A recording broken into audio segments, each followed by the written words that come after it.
Welcome back to Cricket for Americans. Nick here, and I'm bringing you my solo thoughts on our 3 wickets for Delhi Capitals versus the Chennai Super Kings played in Mumbai. And me and Gabe are going to be experimenting the next several weeks with IPL 3 wickets to make them shorter, to make them more concise. We have this match where the Delhi Capitals won. They won by 7 wickets. They were able to get 190 on 3 wickets. The Chennai Super Kings scored 188 on 7 wickets. So I'm going to jump right into my thoughts. Go ahead and stick until the very, very end so that you can get my prediction for who I think is going to win the next match between the Knight Riders and the Sunrisers, and I also give you a few fantasy choices to look out for possibly making your captain tomorrow if you're playing Dream 11. If you're not, join our league in our community page. You'll get the link. There was a lot to like, but I'm going to keep it to just one person, one thing for each team. For the Delhi Capitals, what did I like? Love the opening partnership. Love Prithvi Shaw. Obviously, Dewan did his thing. But Shaw, that's a redemption story right there. And that's a quick redemption story because he started off his international career hot with a century or 2. And what happened in Australia was a big debacle. Me and so many others, especially here in CFA, we were trashing Shaw for the performance, asking to get rid of him. He did a fantastic thing domestically. And he came in and he set the tone. He got himself 70 plus. He had a high strike rate. He made such a great partnership with Dewan, where basically those are the only 2 guys you needed. He had 72 total, 189 strike rate. I loved what Prithvi Shaw did, and I love that he kind of changed his approach a little bit, and it was working. Even the ball he got out on probably would have gotten out. It was unfortunate. I love what Prithvi Shaw did. For CSK, what did I like? The man that you guys were just saying is Mr. IPL. You guys have been telling me about him for over a year. Didn't know about him until I saw with my own eyes. Suresh Raina, this guy was fantastic. This guy was the anchor for CSK 100%. He had a great partnership with Rayudu, and then he had a decent partnership with Jadeja. He had a half century. He lasted in, how many balls did he see? He saw several balls, 36 balls, strike rate of 150, 3 boundaries, 4 sixes, but he was that anchor.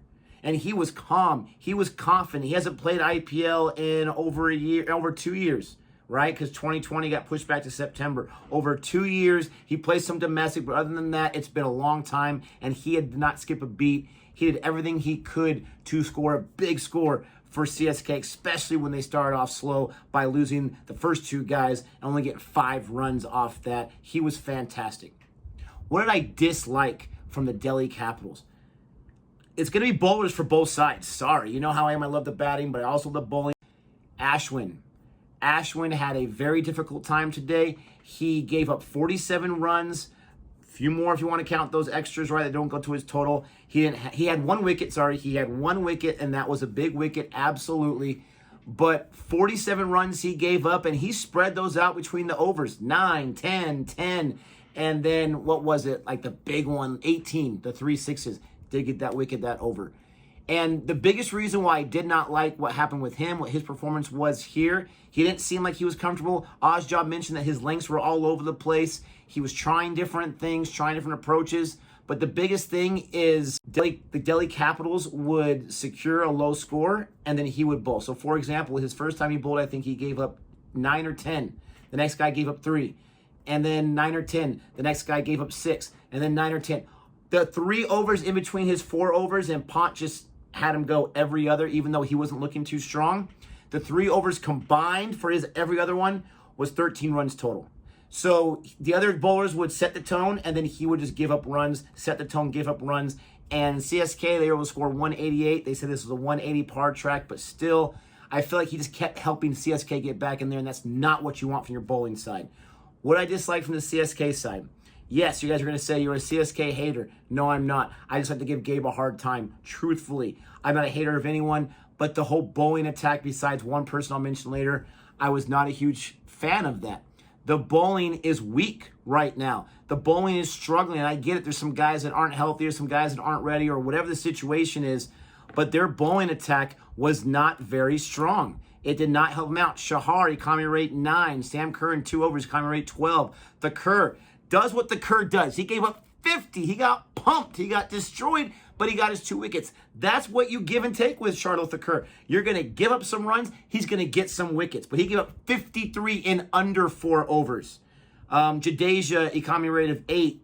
He was your second best bowler. Moeen Ali, economy rate of 11. So a lot of guys getting pumped, a lot of runs given up. It made it too easy for the Delhi Capitals to chase, and there wasn't really too many guys, besides 1 or 2 here and there, a few overs, that were able to shut the door down and give some breathing room for the Chennai Super Kings. What did I learn? On the DC side, I learned, and I was the idiot that predicted that, I think they're going to stumble a little bit. They don't have Shreyas Iyer. They're not going to make it to the playoffs this year. That was my prediction. Once again, stupid prediction, the way it looked. They don't have Nortje. They don't have Rabada. They don't have Axar Patel. And they win quite handily when the starting team scored 188. I get it. Flat pitch. I get that.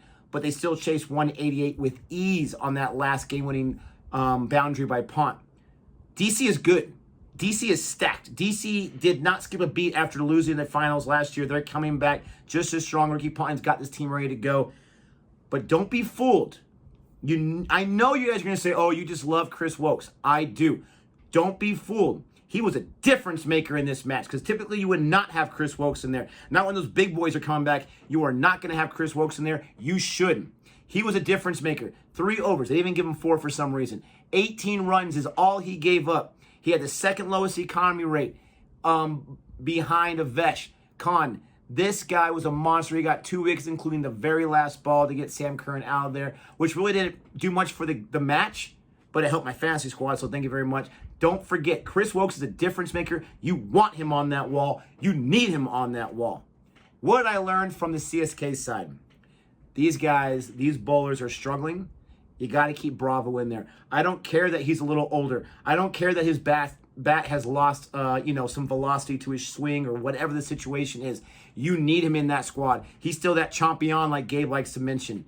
He was the best bowler today. 4 overs, 1 wicket, economy rate of 7, 28 runs total. He went out there and he really did set the tone. Just about every over he went out there, he calmed things down. He stopped the bleeding, so to speak. He was fantastic, and he helped this team have a chance when the other bowlers were giving up runs left and right, giving up shots left and right. Some of them had some really big overs that they gave up. Shardul Thakur, I think 17 the first over. That was really, really rough. But Bravo, you got to keep him in that squad. I don't want to hear about the age. I don't want to hear about, all I know, he gets the wickets. But especially when you're talking about pace, CSK, you can't go away from Bravo not right now from this first match, because he was your best guy against a very, very difficult batting DC. But basically, DC won this handedly. They chased it, yes, in the 19th over, but the last few overs, they really, really took their time. They have so many dangerous weapons. It was basically an opening partnership, and then the other guys supported a little bit. They were fantastic. It was amazing. It's unfortunate for CSK because Gaikwad and Duplessis go down very, very quick. That changed the whole projection of the game. Dhoni went down for a duck on 2 balls. That did not help either. All right, so I hope you liked our 3 wickets. Don't forget to let me know what your comments are. Don't leave yet, because tomorrow's match, SRH, KKR, I am going to predict that since this is going to be played in Chennai, because SRH has such an amazing bowling attack, I don't see it being a high-scoring game, even though they have the propensity to do that with their batsmen. I think SRH is going to get the edge with that bowling. They probably had the best bowling attack in the entire IPL. You got Booby coming back. You got Natarajan. You got so many other guys in there. They're going to really, really bring it. And I think SRH is going to take that win. And some fantasy players to look out for tomorrow. Think about starting Andre Russell, transferring for him.